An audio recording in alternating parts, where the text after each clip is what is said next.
नमस्कार दोस्तों, जीएस के इस अंक में आपका स्वागत है।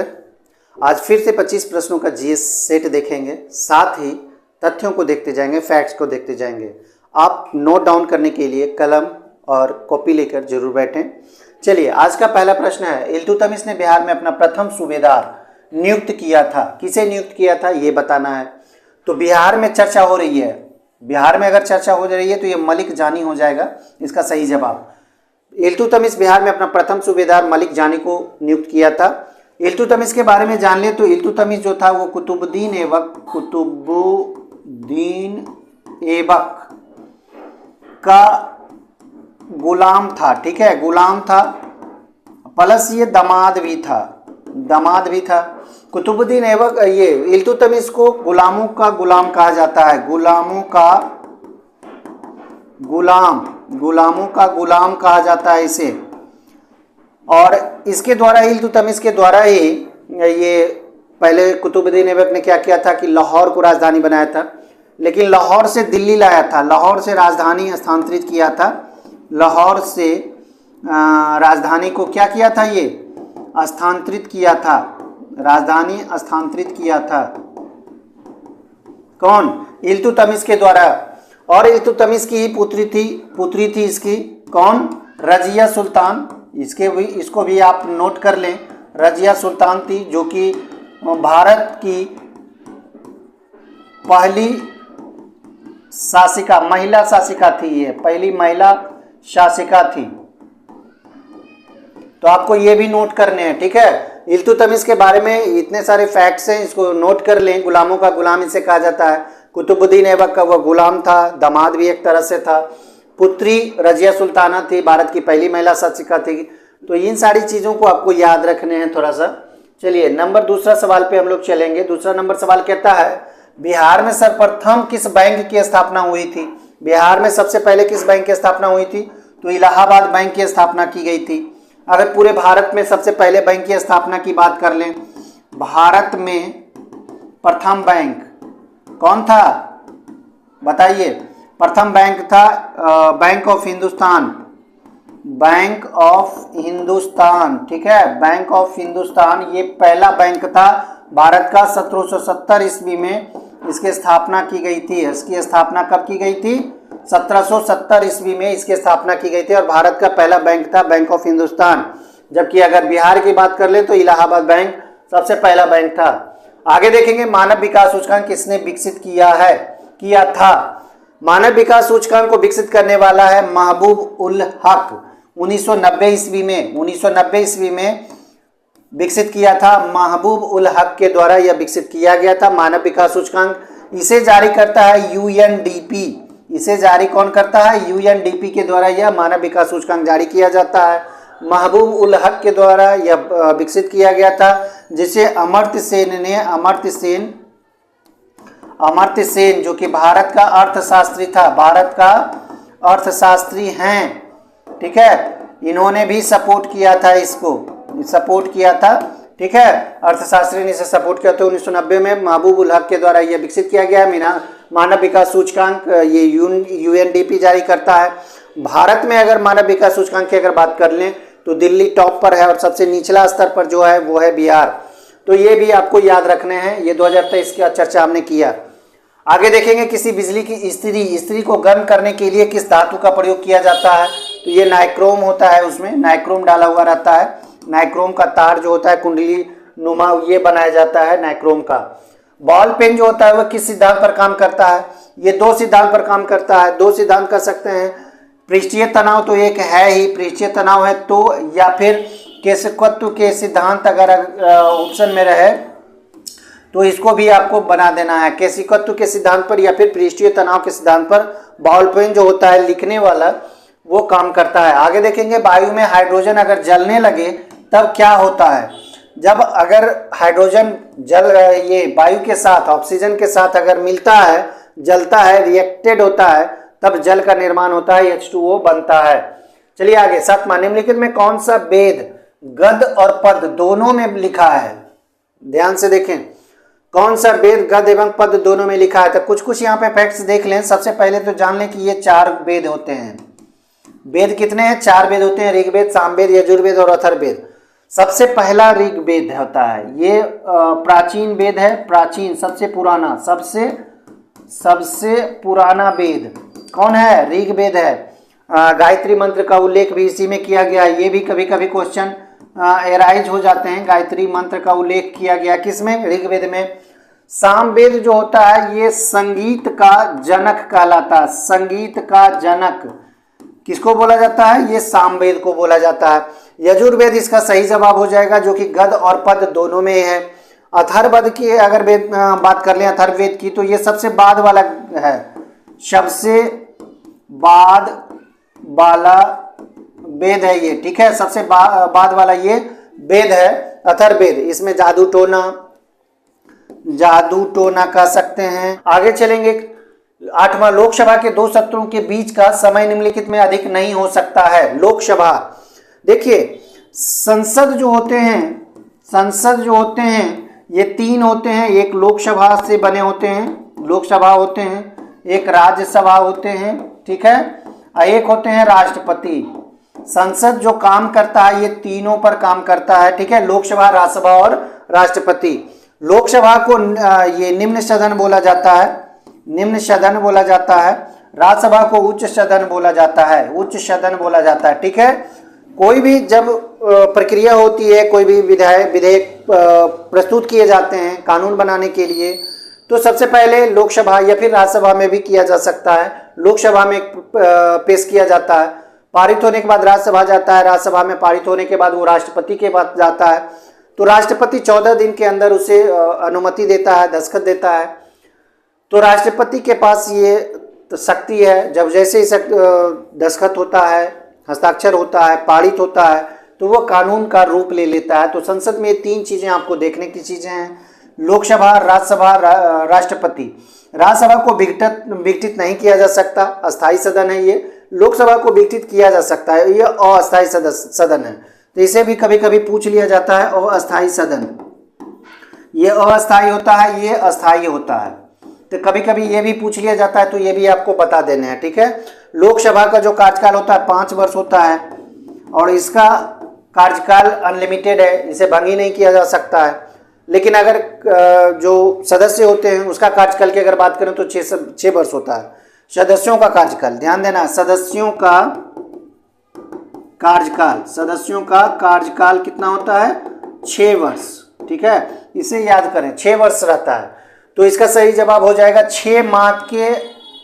लोकसभा के 2 सत्रों के बीच का समय कितना होना चाहिए? 6 माह। एक चीज और इसमें देख लें कि जो सत्र होते हैं कम से कम कितने हो सकते हैं? 3 सत्र हो सकते हैं, ठीक है।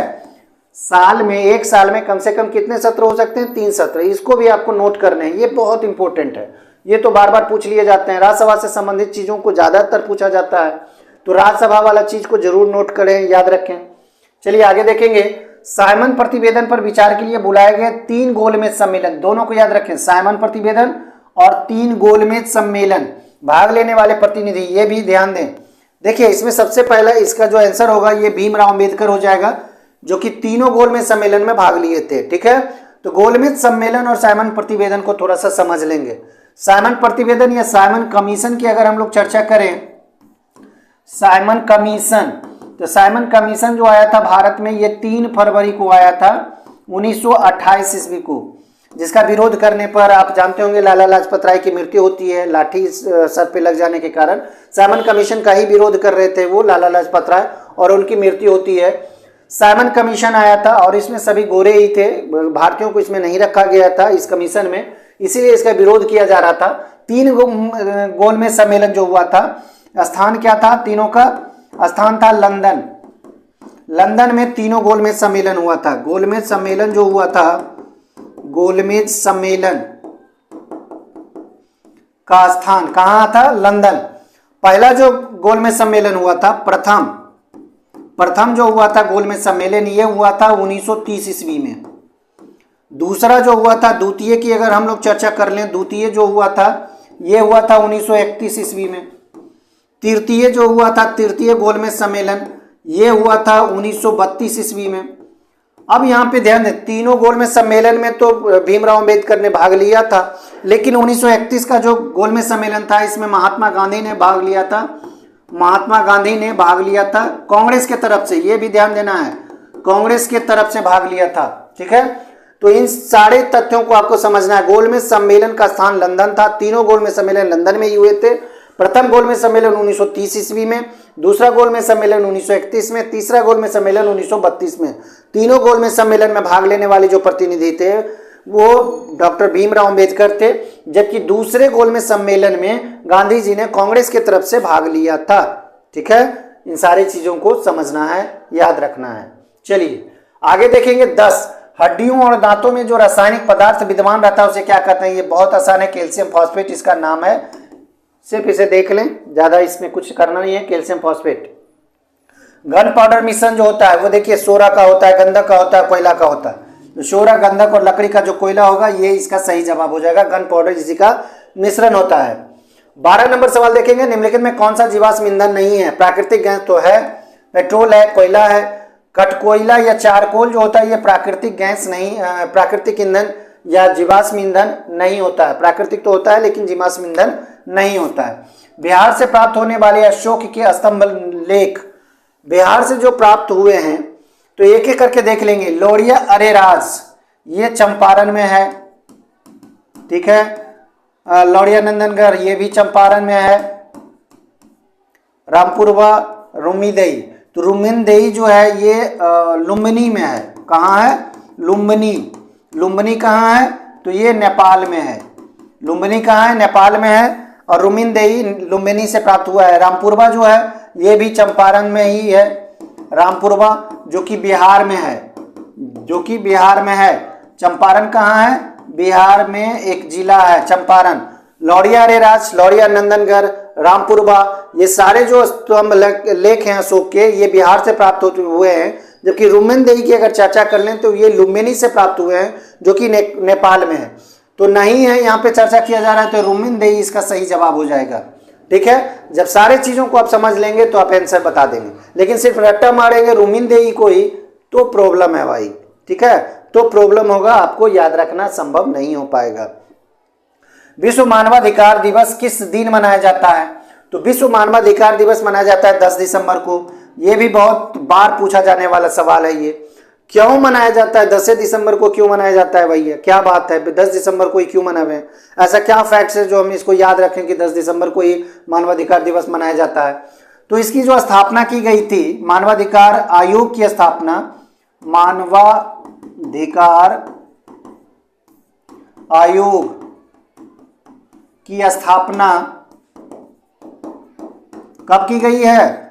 10 दिसंबर 1948 ईस्वी को। अब देखिए याद रहेगा, 10 दिसंबर 1948 ईस्वी को मानवाधिकार आयोग की स्थापना की गई है। विश्व मानवाधिकार आयोग की हम चर्चा कर रहे हैं, भारत की नहीं, विश्व मानवाधिकार आयोग की चर्चा कर रहे हैं 10 दिसंबर 1948 को। और यही कारण है कि स्थापना दिवस यानी कि 10 दिसंबर को ही यह अपने दिवस के रूप में मनाता है। ठीक है, चलिए अगला नंबर सवाल देखेंगे। 15, विश्व का सबसे बड़ा एकीकृत सिंचित क्षेत्र पूछा जा रहा है। तो ये चारों जो है सिंचित क्षेत्र है, ब्रह्मपुत्र घाटी, सिंधु घाटी, महानदी बेसिन, गंगा बेसिन। लेकिन सबसे बड़ा पूछा जा रहा है तो ये सिंधु घाटी हो जाएगा। सिंधु घाटी हो जाएगा। ये पाकिस्तान में है और ये विश्व का सबसे बड़ा एकीकृत सिंचित क्षेत्र है। पाकिस्तान में ये सिंधु घाटी पड़ता है। चलिए आगे देखेंगे। निम्नलिखित में कौन सा अभयारण्य जंगली हाथियों के लिए प्रसिद्ध है? तो इसका सही जवाब हो जाएगा पेरियार वन्यजीव अभयारण्य, जो कि केरल में स्थित है। पेरियार वन्यजीव अभयारण्य कहाँ है? केरल में स्थित है और यह जंगली हाथियों के लिए प्रसिद्ध है। तो ये इंपॉर्टेंट बन जाता है। पेरियार वन्य अभयारण्य जो है ये जंगली हाथियों के लिए प्रसिद्ध है और केरल में स्थित है। नागरहोल की बात कर लें तो ये कर्नाटक में है। नागरहोल कहाँ है? कर्नाटक में स्थित है। ठीक है, कर्नाटक के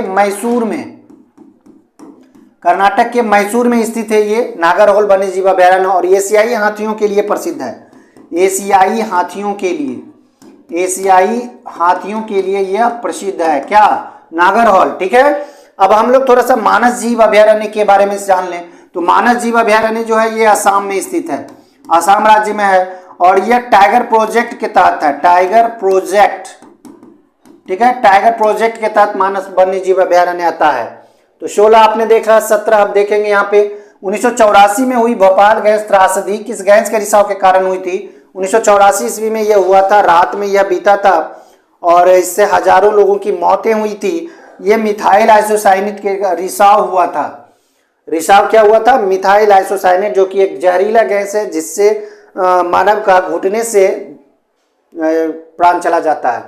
18 देखें, जवाहरलाल नेहरू के नेतृत्व में भारत में अंतरिम सरकार का जो गठन किया गया था वो कब किया गया था? 1949 तो होगा नहीं, 48 होगा नहीं, 47 होगा नहीं, तो सितंबर 1946 का सही जवाब हो जाएगा। और इसमें प्रधानमंत्री के तौर पर जवाहरलाल नेहरू थे। प्रधानमंत्री की अगर हम लोग यहाँ पे बात कर लें तो कौन थे? जवाहरलाल नेहरू। जवाहरलाल नेहरू थे, ठीक है। अगर यहाँ पे गृह मंत्री की बात कर लें, गृह मंत्री कौन थे? यहाँ पे गृह मंत्री वल्लभ भाई पटेल थे, वल्लभ भाई पटेल। देखिए तथ्यों को एकदम समझते जाना है। गृह मंत्री हो गए। उसके बाद रक्षा मंत्री की अगर हम यहाँ पे बात कर लें, रक्षा मंत्री कौन थे? बलदेव सिंह थे। रक्षा मंत्री यहाँ बलदेव सिंह बनाए गए थे, ठीक है। अगर हम लोग यहाँ पे कृषि मंत्री की बात कर लें, कृषि मंत्री कौन थे? राजेंद्र प्रसाद थे। कृषि मंत्री या खाद्य मंत्री भी बोला जाता है इनको, राजेंद्र प्रसाद थे, ठीक है। श्रम मंत्री की अगर हम लोग चर्चा कर लें, श्रम मंत्री बनाए गए थे जगजीवन राम, ये श्रम मंत्री थे। अगर हम लोग रेल मंत्री की चर्चा कर लें, रेल मंत्री बनाया गया था आसफ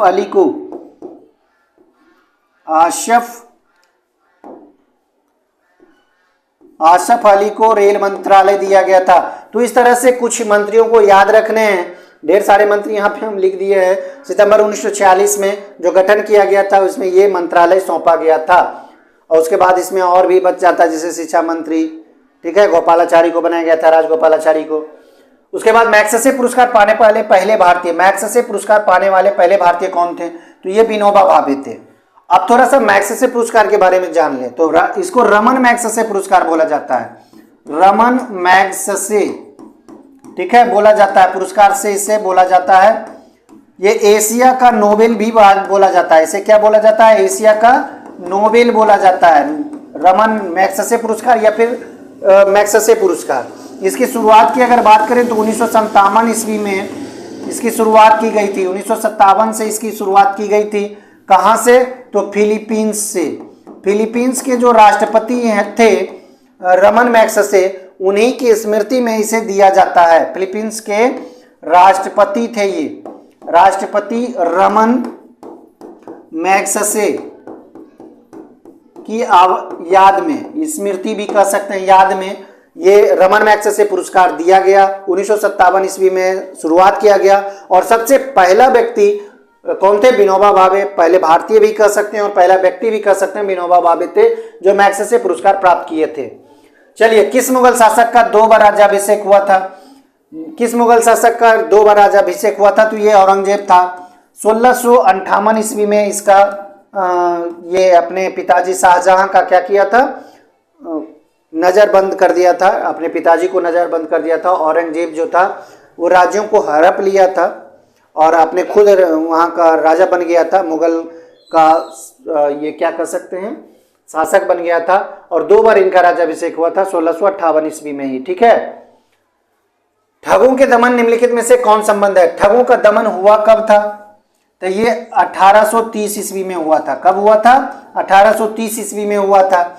इसमें कर्नल स्लीमैन थे और सहायक के रूप में, कप्तान के रूप में। और ये जो ठगों का दमन किया गया था ये उस समय विलियम बेटिंग गवर्नर जनरल थे, ठीक है। इसको भी आपको याद रखने हैं। विलियम बेटिंग उस समय के गवर्नर जनरल थे, लिख देते हैं, गवर्नर जनरल थे, ठीक है। इसे भी आपको नोट करते जाना है। 1830 ईस्वी में किया गया था ठगों का दमन। कर्नल स्लीमैन ही लिखा जाता है, लेकिन उस समय जो गवर्नर जनरल था वो लॉर्ड विलियम बेटिंग था। किसके समय में कलकत्ता में प्रथम न्यायालय की स्थापना की गई है? कलकत्ता में प्रथम न्यायालय की स्थापना की बात यहाँ की गई है। तो प्रथम न्यायालय जो की गई है वो 1774 ईस्वी में प्रथम न्यायालय की स्थापना कलकत्ता में की गई है, फोर्ट विलियम में। कहाँ? फोर्ट विलियम में। इसे फोर्ट विलियम कहा जाता है, एक किला की तरह बना हुआ है ये। उसी में प्रथम न्यायालय की स्थापना की गई है। और ये उस समय जो गवर्नर था ये वॉरेन हेस्टिंग्स था। बंगाल का गवर्नर कौन था उस समय? वॉरेन हेस्टिंग्स था। ये कह सकते हैं बंगाल का गवर्नर, ठीक है, गवर्नर, बंगाल का गवर्नर। पहले क्या हुआ करता था? कंपनी का गवर्नर।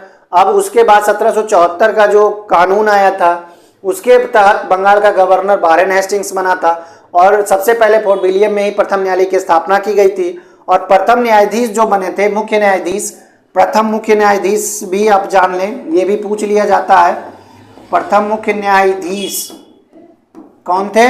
ये एलिजा एम्पे थे, एलिजा एम्पे। तो इसको भी आपको नोट करना है, याद रखना है, ठीक है। एलिजा एम्पे प्रथम मुख्य न्यायाधीश थे। आगे देखेंगे 23 नंबर सवाल। 23वां नंबर सवाल आप देख लें, प्रकाश वर्ष इकाई है। सबसे पहले द्रव्यमान की देख लें तो द्रव्यमान का जो इकाई होता है, नहीं, किसका इकाई? द्रव्यमान का इकाई बताइए। द्रव्यमान का इकाई हो जाएगा किलोग्राम, ठीक है, किलोग्राम, ये तो ठीक है। दूरी का, हाँ, प्रकाश वर्ष दूरी का इकाई हो जाएगा, समय का सेकेंड हो जाएगा। तो तीनों को आपको नोट कर लेने हैं, द्रव्यमान का किलोग्राम, दूरी का प्रकाश वर्ष, समय का ये हो जाएगा सेकेंड। आगे, कृत्रिम वर्षा या मेघ बीजन के लिए प्रायः प्रयोग किए जाने वाला रासायनिक द्रव्य, सूखी बर्फ का भी प्रयोग किया जाता है, सोडियम क्लोराइड का भी प्रयोग किया जाता है और सिल्वर आयोडाइड का तो प्रयोग किया ही जाता है। इसलिए इसका सही जवाब हो जाएगा उपयुक्त सभी, कृत्रिम वर्षा या मेघ बीजन के लिए। आगे आज का अंतिम सवाल है, 25वां नंबर सवाल है, मानव शरीर में संक्रमण को रोकने में मदद करता है। कौन सा विटामिन संक्रमण को रोकने में मदद करता है, बताना है आपको। साथ ही कुछ यहाँ पे फैक्ट्स भी बताएंगे इसमें। चलिए देखिए, इसका सही जवाब हो जाएगा विटामिन सी। विटामिन सी जो होता है वो संक्रमण को रोकता है। विटामिन ए का रासायनिक नाम की अगर हम लोग यहाँ पे चर्चा करें तो इसे रेटिनोल के नाम से जाना जाता है। विटामिन बी1 को थायमीन बोला जाता है, थायमीन बोला जाता है। विटामिन सी का रासायनिक नाम एस्कॉर्बिक एसिड बोला जाता है, एस्कॉर्बिक एसिड, एसिड इसे बोला जाता है, अम्ल बोला जाता है। विटामिन डी को कैल्सीफेरोल बोला जाता है, कैल्सीफेरोल बोला जाता है। तो रासायनिक नाम भी आप जरूर याद रखें, ठीक है, retinol, thiamine, ascorbic acid, calciferol. तो ये आज का क्लास था, क्लास समाप्त हुए। आज का क्लास कैसा लगा लाइक और कमेंट करके हमें ज़रूर बताएं, दोस्तों को शेयर करना ना भूलें। और अभी तक आपने सब्सक्राइब नहीं किया तो चैनल को सब्सक्राइब कर लें, क्योंकि सुबह में करंट अफेयर्स और शाम में जीएस के पेपर, ये है आपकी तैयारी का सारा बंदोबस्त, ठीक है। अगर आप बिहार दरोगा की तैयारी करते हैं तो भी आपके लिए इम्पोर्टेंट है। बिहार एसएससी की तैयारी अगर आप इंटर लेवल की कर रहे हैं तो आपके लिए रामबाण का काम करेगा, क्योंकि मेरा जो पढ़ाया है, जो कंटेंट है, ये एकदम स्टैंडर्ड लेवल का है। इसका नमूना आप जान गए होंगे बिहार पुलिस में। बिहार पुलिस में 44 सेट में से पहला जो एग्जाम्स लिया गया था फर्स्ट शिफ्ट में, उसमें लगभग क्वेश्चन 60+% लड़े थे, ठीक है। उसी तरह से प्रतिशत की हम चर्चा कर रहे हैं, जीएस में प्रतिशत की बात कर रहे हैं, यानी कि 70-75 में प्रतिशत की बात कर रहे हैं, 60, ठीक है। उसी तरह से 50 से 55% लड़े थे सेकेंड शिफ्ट में, वो भी ढेर सारे क्वेश्चन सामने नहीं। इसका डिस्क्रिप्शन में लिंक दिया हुआ है या फिर लास्ट में जो लिंक आता है आप उससे देख सकते हैं। वीडियो को जरूर देखें। अंत तक देखने के लिए धन्यवाद। जय हिंद।